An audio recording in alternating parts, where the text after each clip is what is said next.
안녕하십니까 KTV 시청자 여러분. 인도네시아 하나은행 이화수 부행장입니다. 지난 한 주도 인도네시아의 경제 상황은 많은 변동이 있었습니다. 환율은 지난주 금요일 달러당 11,000선을 넘어선 이후 더욱 올라 어제는 달러당 11,649루피아로 마감되었습니다. 10년 만기 국채금리는 9월 5일 현재 8.7%입니다. 중앙은행이 지난 8월 29일 기준금리를 7%로 0.5%포인트 기습 인상한 이후 8.4%에 잠시 머물렀으나 이후 계속 상승하는 모습입니다. 주가지수는 지난주 목요일 4,104에서 어제 4,051로 마감되어 1.29% 하락했습니다. 최근 물가가 많이 오른 것을 피부로 느끼실 겁니다.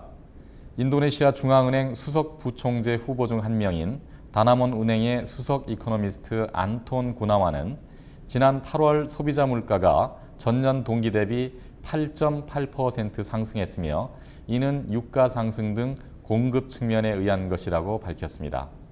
최근 계속 논란이 되고 있는 최저임금 문제와 관련하여 KSPI와 같은 노동단체는 50%의 인상을 요구하고 있습니다. 무하이민 노동이주부 장관의 전언에 따르면 지난주 목요일 유도요노 대통령은 내년 임금 인상 가이드라인에 대하여 노동집약산업부문은 물가상승률 플러스 5%, 전체적으로는 물가상승률 플러스 10%를 넘기지 않아야 한다고 지시했습니다. 하지만 임금 인상에 대한 최종 결정은 지방자치단체의 관할인 만큼 앞으로의 상황을 예의주시하여야 하겠습니다. 이런 상황 속에서 어제 9월 5일 하나은행과 외환은행은 코트라의 후원으로 인도네시아 불안, 조종인가 위기인가 라는 제목으로 긴급 세미나를 가졌습니다. 오늘은 동 세미나의 주 강사이신 하나금융경영연구소의 곽영훈, 이주환 두 분의 박사님을 모시고 최근 인도네시아의 현황에 대한 진단과 전망을 들어보는 시간을 갖도록 하겠습니다.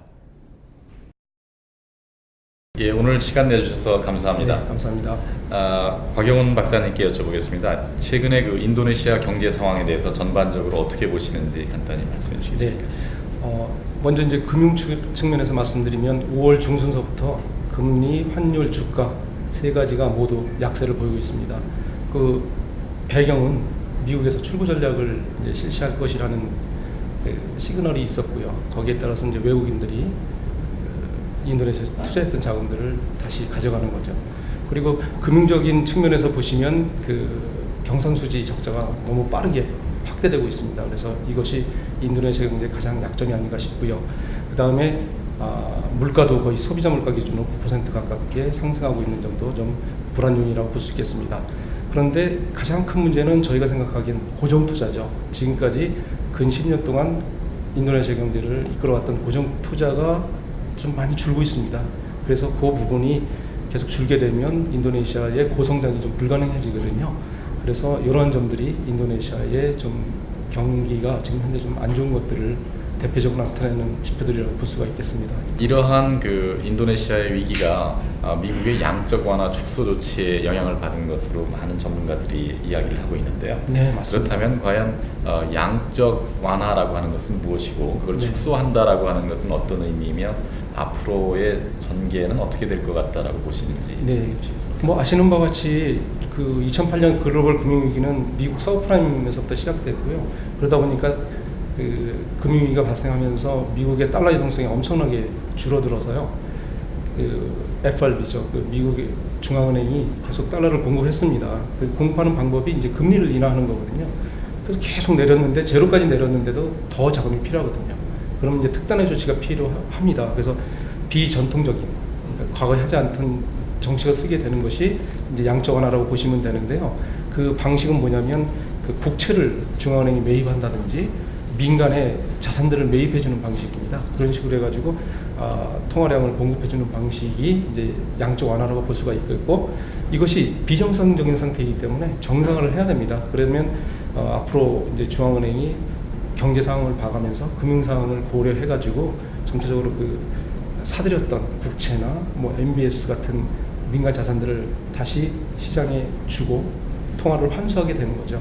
그런데 지금 이 과정에서 그 풀렸던 돈들이 신흥국에도 들어왔던 건데 양적 완화를 이제 축소하게 된다면 그 왔던 돈들이 다시 자금들이 미국으로 돌아가야 되고 지금 금융 불안은 그래서 생기는 거거든요. 근데 걱정 안 하셔도 될 게 이게 한 5, 6년에 걸친 완만하게 진행이 될 겁니다. 스타트는 뭐 이제 9월에도 가능합니다만 그래서 스타트하고 한 이런 시점에서 좀 불안은 있겠지만 장기간에 걸친 과정이기 때문에 크게 걱정하지 않으셔도 되지 않을까 생각합니다. 예, 완만하게 진행될 것 같다는 그런 네. 말씀이시군요. 네.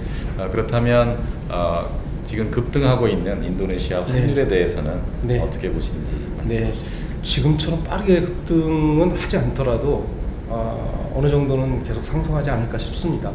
아까 모두에 말씀드렸지만 지금 인도네시아 경제의 가장 큰 문제점이 경상수지 적자가 빠르게 누적되는 거거든요. 근데 이게 좀 정상화되고 어느 정도 감소되면서 되돌아가려고 그러면 한 1, 2년 정도는 훨씬 더 걸릴 것 같습니다. 그리고 또 양적 완화 축소가 그 과정에서 아까 말씀드리기를 뭐 빠르게는 진행되지 않는다고 하지만 계속 진행은 될 거거든요. 그래서 선진국들이 과거처럼 과감하게 신흥국에 자금을 공급할 수는 없을 겁니다. 그렇기 때문에 어느 정도 인도네시아 루피아가 상승할 수밖에 없는 구조다라고 보시면 될 것 같습니다. 네, 감사합니다.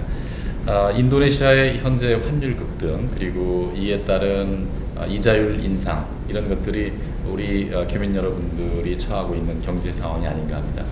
과연 그렇다면 이런 상황에서 우리 교민 여러분들이 채택할 수 있는 재테크 쪽에 어떤 해결책이 있을지 한번 제시해 주시겠습니다. 일단 뭐 개인이나 기업이나 이거는 동일한 이슈일 것 같은데요. 제가 결정을 내린다고 한다면 일단은 현재는 위기가 진정되는 상황이 아니고 언제 진정될지 미확인된 상태이기 때문에 안전자산 쪽으로 투자하는 것이 일단 맞다고 보고요. 그렇다 보면 안전된 금융자산 쪽으로 가는 게 맞는데 과거 외환위기 당시에 한국, 멕시코, 인도네시아 등 태국이라든가 금리 변동을 보면은 시중금리가 약 40%, 50%까지 급등했던 사례가 있습니다. 그렇게 놓고 본다면 안전한 국채나 트리플 A 채권 혹은 고정금리로 할 수 있는 고금리 정기예금 같은 곳에 묻어두는 것이 일단 안전할 것 같고요. 전반적으로 위기 상황이 끝났다고 판단될 때 주식시장이나 부동산 쪽으로 들어가는 것이 좋지 않을까라고 생각됩니다. 네, 감사합니다. 네, 지금까지 하나금융경영연구소의 곽영훈, 이주환 두 분의 박사님을 모시고 인도네시아 경제의 현황과 전망을 살펴봤습니다. 루피아와 원화의 환율은 9월 5일 현재 100루피당 9.92원으로 마감되었습니다. 6월 말까지 11원대를 유지했던 것을 생각해보면 10% 이상 변화가 있었습니다.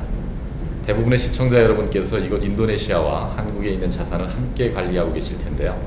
어느 때보다도 경제에 대한 면밀한 관찰과 계획이 필요한 시기인 것 같습니다. 시청해 주셔서 감사합니다.